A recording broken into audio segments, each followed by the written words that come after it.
I want to talk about stick discipline and which deke side sometimes causes the goalie to open up their 5-hole. And it's a consistent thing. One side is weaker than the other. And we ask the question, is a deke to the glove side going to open up the 5-hole more than the blocker side?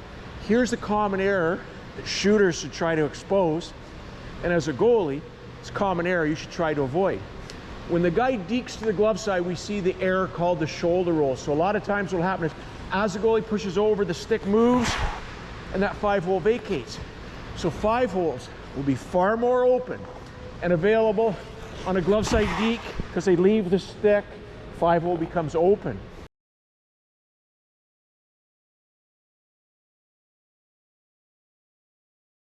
On the blocker side, goalies have far better tendencies on a deke to keep that stick in the 5-hole. So the answer to the question is, on a deke, when a guy's in alone with a good quality open stick fake, that 5-hole will open as that stick vacates and the goalie reduces their stick discipline. So goalies have good stick discipline, and forwards try to hit the 5-hole on a glove side deke.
Star goalie. There's no more Carey Price, Patrick Waugh.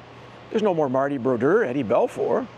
What's gone wrong with Canadian hockey, and what's going to happen at this tournament? I think number one, the tournament is going to be successful for Canada, regardless of who they choose in the net. We are so strong we could probably field 2 teams from a Canadian perspective. But the Canadian side is going to have an Achilles heel potentially in a close game with the goaltending. We don't have those Carey Price and Star Hall of Fame goalies as we've talked about having in the past. Who do we got? Well, we've got Adin Hill. He's done a pretty good job. I think 6'3". He's won with Las Vegas. We've got Jordan Binnington with St. Louis. He's won a Stanley Cup with St. Louis, so he's proven. So those 2 pretty decent goalies, but they're struggling this year. They're under 900 save percentage. Are those the 2 guys you want to trust in a championship game with the best on best? Are those 2 guys going to stop Draisaitl? I don't know. There's one that we haven't talked about too much. One of my former students that stayed at the Future Pro Complex, his name is Logan Thompson. He's undefeated, as the recording of this happens, with the Washington Capitals. He's 6'4", big goalie. He's won at every level he's been at. So maybe Logan Thompson, a future pro goalie, could be one of those goaltenders that are playing in the Four Nations face-off. Here's how I think it's going to play out. I think the goaltending in Canada has to be like Chris Osgood. What does that mean? Well, Chris Osgood had one job to do back with the Detroit Red Wings when they're winning all their Stanley Cups.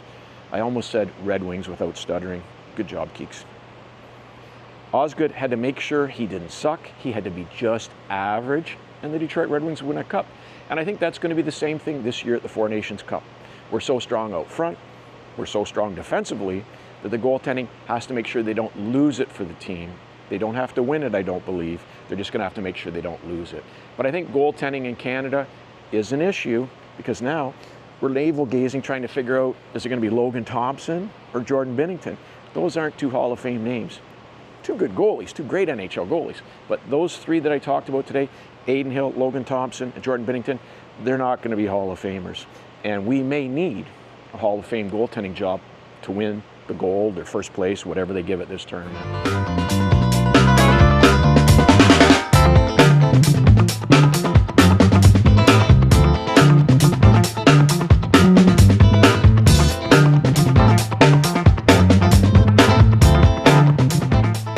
No great goaltenders in Canada anymore.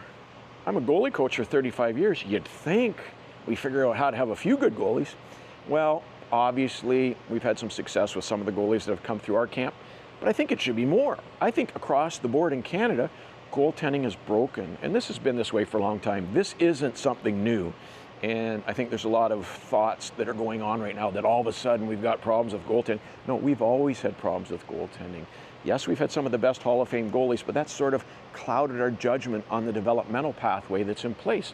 Because we've had the Carey Prices, because we've had the Marty Brodeurs, we've had the Patrick Waghs, we haven't said, you know what, Canada goaltending training is broken. It is broken, and here's some reasons why I believe it is.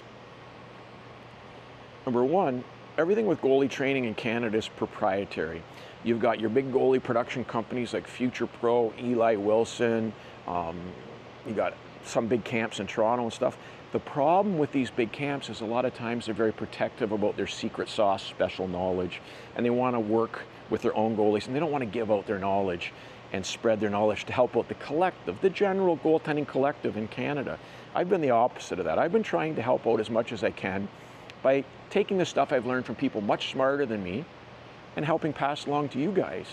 So I think within that, there may be a solution for how we fix this. Let's look at some other countries. If you look at Finland, you look at Sweden and Russia, those three countries are basically the best developer of NHL talent right now. So we should probably, it would behoove us to look at how they do it. For instance, in Finland, they have a structured curriculum. A kid from the age of 7 all the way up to 16 is going to have a goalie coach at practice every time. And not just a guy that's a voluntold guy that's supposed to be doing it that used to play beer league hockey. They've got a trained, principled, consistent goalie instruction every time they're on the ice. That's the core reason. So in Canada, I think the first thing, all of us goalie guys have got to get together and come up with a vanilla curriculum, a drill basis, a drill database, a drill library, and not like the Hockey Canada stuff. It's not good enough. We need to be better. But all of us need to come together, share our knowledge, don't protect our knowledge, and help grow the good of Canadian goaltending. If we make this a concerted effort, we can have goaltenders that are the reason we're winning gold medals, the reason why we're winning four-nation face-off tournaments, and we're known as the best in the world. We're not the best in the world now, and we are. So I challenge all you goalie coaches out there. I'm retired. I'm just coaching privately. I have no skin in the game anymore. I want you to join up with me, goalie coaches, and let's fix this in Canada. Let's come up with a way to make goaltending something we're proud of in Canada instead of sort of an excuse me, hoping Logan Thompson can be the guy that wins us the championship instead of Marty Brodeur or Carey Price.